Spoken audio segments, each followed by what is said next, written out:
Hi, I'm Mary Rogers, and this is a Cuisinart Classic Series 14-cup food processor. It's a very generous size, so you'll have plenty of room to be doing all your family entertaining, but it's still a nice small footprint, so you can use it for every day too. So you'll notice it's got a nice square base, and it has what we call paddles to operate. So here, this one, you press it down, it's on. This one is off. And if you press and hold this one down intermittently, it would be for pulsing. So, has a nice smooth finish. It's stainless steel on the outside. Has a lid that you remove by twisting and just pulling it off. It's really simple and easy to operate. This is your feed tube. And there's also a smaller feed tube inside, which I'm going to show you how to use a little bit later. And you can actually drop things in through the feed tube like garlic. We're going to do garlic and jalapeno. And you can actually have the machine running. And it's a very efficient way to chop up garlic and some other items. The other thing is that it's great if you want to add liquid very slowly. The small feed tube has a small hole in it, so if you want to make vinaigrette, you can just pour the oil directly into the small feed tube. Or if you're going to make mayonnaise where you want to slowly incorporate any kind of oil, it'll just drip through the feed tube directly into your bowl in a very consistent way so that you get a great finished mayonnaise or a vinaigrette. So let's look at some of the other items that come with your food processor. In the bowl already is your chopping blade. And we call this the S blade because it's shaped like a little bit like an S. And this is used for everything from chopping herbs and onions to pureeing, mixing, and also kneading doughs. And then the next thing is your stem. And the stem is attached to the bottom of your discs by lining up this arrow here with this one here. It's a little hard to see. And you just press this down and turn to lock it into place. And then what you would do is you hold your disc by the edges, and there's also a little icon up here. It's the same shape as the stem on the bottom, and if you line those two up, you can just slip it in really easily. So that's the shredding disc, and it's medium. We always recommend that you lay the disc down and then put on the stem accordingly. And to do any type of slicing and shredding, you would use the medium slicing disc, not shredding, slicing. And you do the same thing. You line the little arrows up. You press and turn to lock it into place. Always hold it by the edges.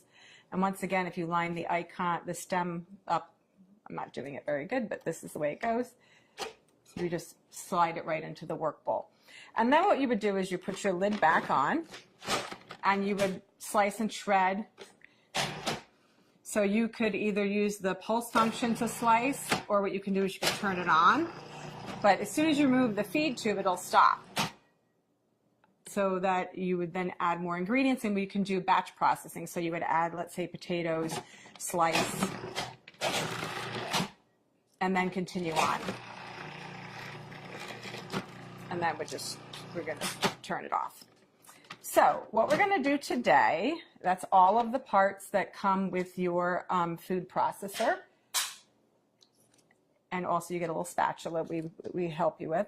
What we're going to do now is we're going to put in the chopping blade. I'm going to show you how to make a guacamole very quickly and easily. So just put that in.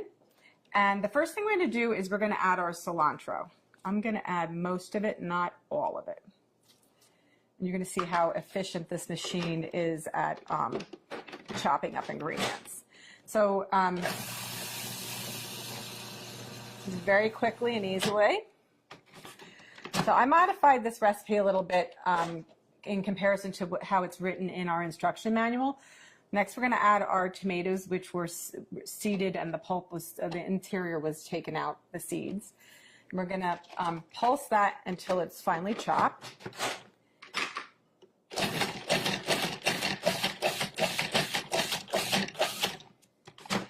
When you first start using a food processor, it's a good idea to actually use the pulse function because of the fact that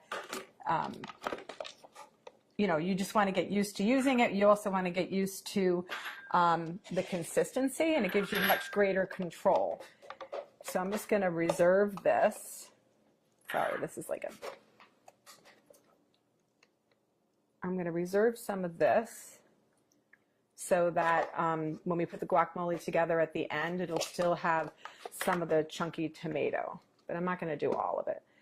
And when you know, if you have your own favorite recipes, you can modify accordingly. So just remember that whatever you put in the bowl first, if it stays in there the whole time while you're chopping and mixing or pureeing, that will be the smallest thing at the end. So just keep that in mind. So I didn't remove everything, just most of it. So the next thing what we're going to do is, with the machine on and running, we're going to drop in the garlic and the jalapeno through the feed tube.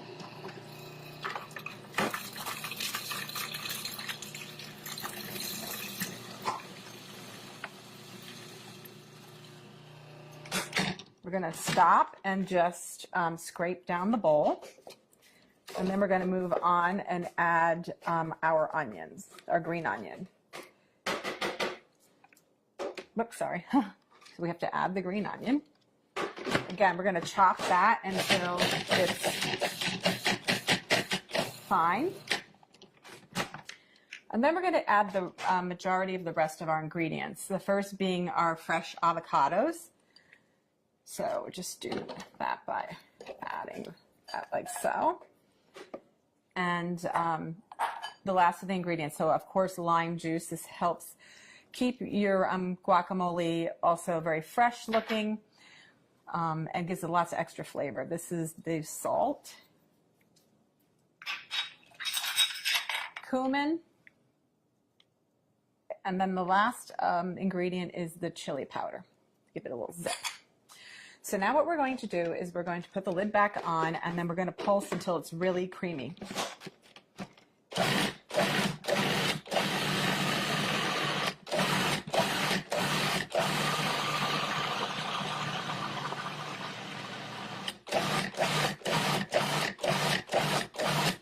Okay, and then what we're going to do is I'm just going to scrape it down one last time, and then I'm also going to add, because it still needs to be processed a little bit more. And then what I'm going to do at this point too is add the balance of the cilantro that I reserved.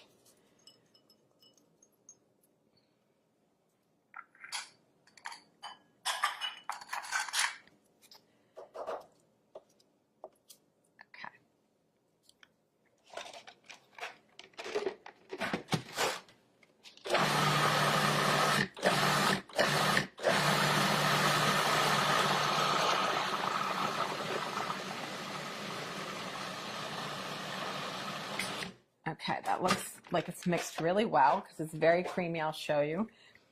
It's nice and very, very creamy looking.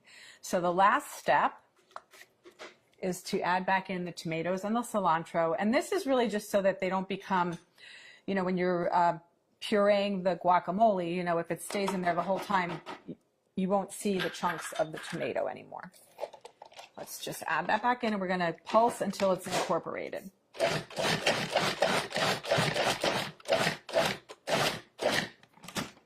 So that's that. So now what we're going to do is I'm just going to add this to our decorative bowl for serving. And you know, you could also put a beautiful lime wedge on top. The other thing that you can do is add maybe a couple extra little pieces of tomato.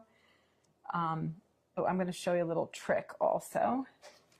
This is a really, really big batch of guacamole, so it's great if you're going to have a party.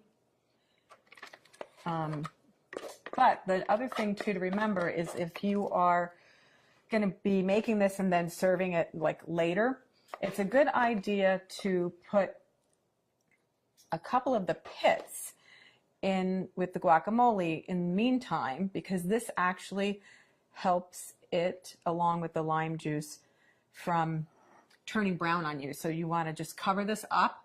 You can put it in the fridge if you want, or you can eat it right away. The other thing I want to mention too is there's so many great things that you can use your food processor for, not just guacamole, but you can make pizza dough or pasta dough.